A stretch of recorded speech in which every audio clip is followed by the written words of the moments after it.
औज़ुबिल्लाहिमिनश्शैतानिर्रजीम बिस्मिल्लाहिर्रहमानिर्रहीम। नाज़रीन, पाकिस्तान स्पीक्स के साथ मैं हूं शामिल होकर आज हमारे साथ मौजूद है पाकिस्तान के मशहूर एस्ट्रोलॉजर, मजहबी scholar, business consultant Usama Ali साहब। अस्सलाम वालेकुम उसामा साहब, कैसे हैं आप?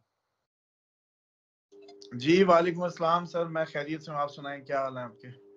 अल्हम्दुलिल्लाह किसान। उसामा साहब, आपकी प्रेडिक्शन एक के बाद दूसरी, दूसरी के बाद तीसरी सच साबित होती जा रही है।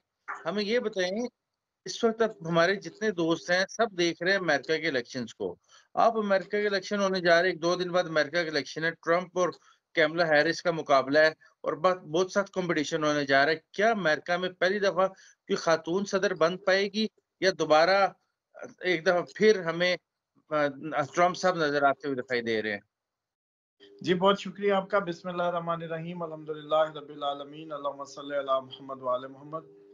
देखिए, किसी का भी सरकार जब हम देखते हैं ना उसकी बर्थ चार्ट में कि वो सरकार से जुड़ सकता है या सरकार में आ सकता है, तो आपकी हमारी बर्थ चार्ट में ना सन पोजीशन बड़ा मैटर करती है।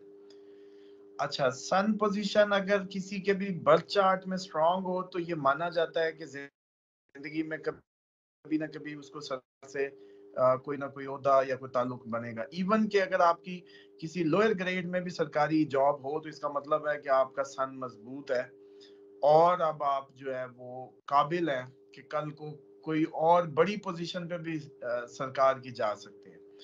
इनके केस में हमारे पास क्योंकि दोनों ही, एक वाइस प्रेसिडेंट है एक एक्स प्रेसिडेंट है, इसका मतलब है बर्थ चार्ट में तो सन मजबूत था तो ये ओहदे सरकार से फायदे या मराद या जो भी नेम फेम, फिर सन सिर्फ सरकार ही नहीं होता, सन की अच्छी पोजीशन आपको फेम से भी नवाजती है और बड़ा कॉन्फिडेंस देती है, बड़ा जैसे कहते हैं, क्योंकि सूरज ही जिंदगी है। आप देखें कि हमारा इस्लामिक जो बिलीफ है वो भी यही है कि क़यामत में सूरज जी अपनी जगह छोड़ देगा और सूरज को ही जिंदगी माना जाता है।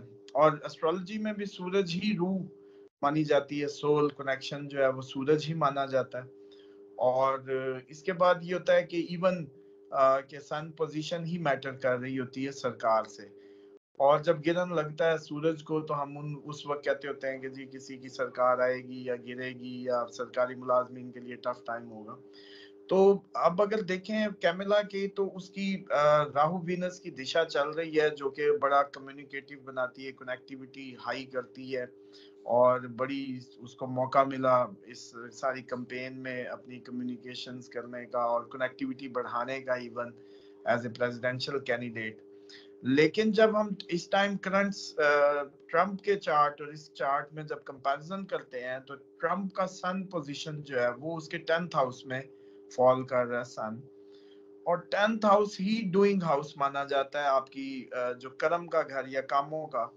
और जब 10वें घर में सूरज आए तो इसका मतलब है कि आपके कोई सरकार से जुड़ेगा काम या सरकारी मामला दुरुस्त होंगे और सरकार से फायदे या सरकार से जुड़ा काम बेसिकली। अगर यही 11वें घर में जाए तो हम मानेंगे कि सरकार के जरिए या फेम के जरिए गेन्स आएंगे, क्योंकि 11वां घर गेन्स का होता है।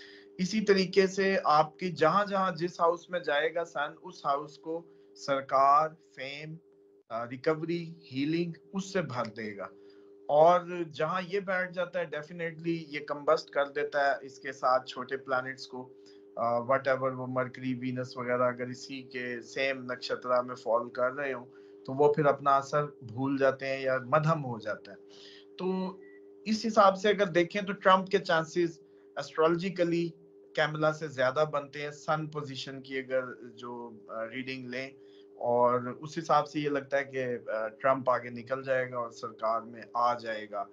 लेकिन साथ ही ये है कि क्योंकि आपको पता है कि इस टाइम पूरी दुनिया जो है वो एक स्टेटस को भी चैलेंज हो रही है हर मुल्क में।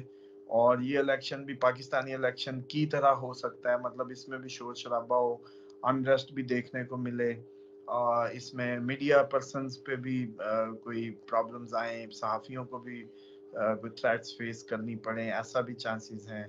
और इवन के अमेरिकन की जो अपनी जाहिर बात है कि वो इकॉनमी और जो सारे उनको इस टाइम मसाइल दरपेश हैं वो भी बढ़ते नजर आ रहे हैं। मतलब same as it is Pakistani election कह सकते हैं कि हुकूमत अगली भी आ गई तो खास कोई फर्क नहीं पड़ने लगा अमेरिका को भी इस दफा। और ये इलेक्शन भी कोई मुतनाज़ा इलेक्शन की शक्ल इख्तियार कर ले, ऐसे भरपूर चांसेस भी नजर आते हैं। बशर्ते जिंदगी, ट्रंप के चांसेस एस्ट्रोलॉजिकली ऐसा लगता है ज्यादा है। ठीक। अच्छा, दूसरी बात बताइए, ये जो इलेक्शन हो रहा है, ये आपको फॉर्म 47 वाला इलेक्शन दिखाई दे रहा है, फॉर्म 45 वाला? ये भी बड़ी बातें चल रही हैं, आपने भी बताया, कुछ और लोगों से बात हुई, उनके भी कहना था कि बड़े मुतनाज़ा किस्म के इलेक्शन ये दिखाई दे रहे हैं। ये फॉर्म 47 से ट्रंप तो नहीं आने लगा? नहीं, देखिए कोशिश की जा सकती है कि ट्रंप को देखिए उस पर 2-3 हमले हो चुके हैं और चांसेस तो यही थे कि उसको हटा के, क्योंकि पार्टी उसी की और पॉपुलैरिटी से आई और उसका जो नेक्स्ट है वो एन उसी हिसाब से है जैसे उसकी डेमोक्रेट्स की अलाइनमेंट है उनकी पेंटागन से, या जो भी उनके मामला चल रहे हैं। तो same as it is American establishment भी पूरा जोर लगाएगी ट्रंप का रास्ता रोकने के लिए। और डेफिनेटली इसमें बल्कि ये भी है कि हमने तो बहुत शुरू में वीडियोस जब इस पे की थी, आपके भी कहीं साल के शुरू में होंगी, जब हमने ये बताया था कि ट्रंप ये कंपेन करता नजर आएगा कि मैं जंगें खत्म करूंगा, तुमने जंगें छेड़ दी। हालांकि उस वक्त इतनी जंगें नहीं शुरू हुई थी, अक्टूबर, ये नवंबर दिसंबर की मुझे बातें याद हैं जब आप लोग न्यू ईयर पे पूछ रहे थे।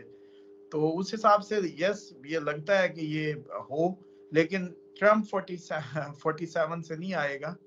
ट्रंप का रास्ता 47 से रोक दिया जाए, ऐसे भरपूर चांसेस हो सकते हैं। लेकिन अनरेस्ट, टर्मोइल, इलेक्शन बस इस दफा यही समझें कि हुआ ना हुआ बराबर ही हो सकता है, ऐसे भी चांसेस हो। ठीक। अच्छा, अगर ट्रंप आ जाते हैं, तो ट्रंप का आना दुनिया के लिए ज़्यादा बेहतर है, या अगर कमला हैरिस आ जाती हैं, उनका आना बेहतर हो सकता है? इस पे आप क्या प्रेडिक्ट करेंगे? देखिए कोई फर्क नहीं पड़ने लगा, क्योंकि अमेरिकन चार्ट देखें अगर उसका जो अपनी अमेरिकन इस टाइम उसका बर्थ चार्ट जो अमेरिका का कहता है, उस हिसाब से ये है कि अब अमेरिका के आगे दिन ब दिन मसाइल, जंगों में घिरना, फेलियर्स, उसकी जो लॉबिंग के फेलियर्स नजर आ ही रहे हैं हमें। कि आप देखें डॉलर हिट हो गया जब China Russia, India Russia, Saudi Russia, Turkey Russia अपनी करेंसीज में ट्रेड करने लगे, तो इसका मतलब है डॉलर डीवैल्यू होने लगा ऑटोमेटिकली।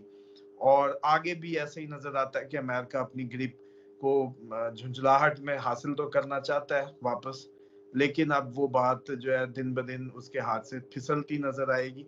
तो इसलिए मैं नहीं समझता कि ट्रंप आके कोई बहुत बड़ी कोई तब्दीली वाक़ई कर पाएंगे इस जो जंगों का माहौल मिडल ईस्ट का, या यूरोप प्यूटन तनाज़ा, या कोई भी जो मामलात हैं वो बहुत आगे जा चुके हैं। और अब वो कोई भी आ गया, इवन ट्रंप कह रहा है, क्लेम है उसका उसकी स्पीचेस में कि वो यही कह रहा है कि मैं आया तो पीटन से भी, और किम जॉन को कैमिला उसको कह रही थी कि भाई ये लव लेटर लिखता है, फ्लैटरी करता है, ये कोई इतना मैच्योर वे नहीं है, ये वो। तो बहरहाल ट्रंप के वो क्या कहते हैं, कॉन्फिडेंस अपनी जगह, उसको मुझे तो लगता है ओवर कॉन्फिडेंट ही कहना चाहिए। हमारी रीडिंग में ऐसा कोई फर्क नजर नहीं आ रहा कि अमेरिकन सदर के आने के बाद भी अमेरिका की कोई हालत में तब्दीली, या कोई दुनिया के जो हालात चल रहे हैं इनमें कोई खातिर खा तब्दीली, जैसा कि ट्रंप क्लेम कर रहा है कि मैं आया तो ये एक दिन में जंग रोक दूंगा। इवन वो तो ये क्लेम कर रहा है कि मैं जंग जो है ओथ सेरेमनी से भी पहले जंग रोक दूंगा मेरे रिजल्ट आते ही। तो मुझे नहीं लगता बहरहाल के कोई फर्क पड़ेगा कोई बहुत ज्यादा। कुछ दिन की वो जाहिर बात है, अमेरिकन सदर जाहिर बात है चेंज हो रहा है, तो एक एक इतना कि इम्पैक्ट तो जरूर आएगा कि कंट्रीज उसको एक और मौका दें। जैसे ट्रंप आके कहे कि negotiation in between Russia Ukraine, या इन बिटवीन इजराइल ईरान, या कोई और, तो हमें जी मौका दें फेस सेविंग या कोई नया पत्ता फेंकने का मौका, लेकिन कामयाबी नहीं होती नजर आ रही।